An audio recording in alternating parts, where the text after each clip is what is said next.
Kaua see rikaste nuumamine meil riigis veel kestab? Selge on see, et kogu maksukoorem on pandud vähem kaitstud ühiskonna liikmete peale. Need inimesed kannatavad tegelikult läbi selle maksusüsteemi kõige rohkem. Me räägime kõrgetest tarbimismaksudest, mis on ühed kõrgemad Euroopas, mis moodustavad meie riigi maksusissetulekutes 42–44%.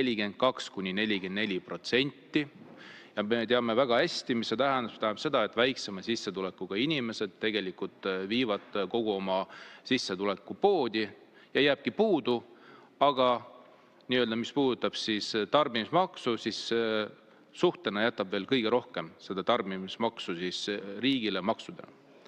Nüüd, kui vaadata meie häid naabreid, et siin on kogu aeg toodud esile Soomet ja Rootsit, kus kehtib siis astmeline tulumaks, tarbimismaksud on väiksemad, see on statistikad välja toodud.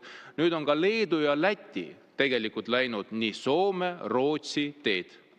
Nad on kehtestanud endale astmelise tulumaksu. Ja kui vaadata kogu struktuuri ja sisu, siis tarbimismaksude osakaal riigi eelarve tuludest on langenud ja nad on madalamad kui Eestis. Sellest lähtuvalt ma küsingi, miks me ei taha siis võtta eeskuju, pikalt on räägitud Soomest, Rootsist, miskipärast ei ole soovitud, aga ka Läti ja Leedust, kes on läinud seda teed pidi. Ma ei hakka praegu rääkima sellest pangamaksust, mis on samuti siis rakendatud Lätis ja Leedus, meie seda teed pidi ei läinud, soovime koormata neid ühiskonna liikmeid, kes on vähem kaitstud.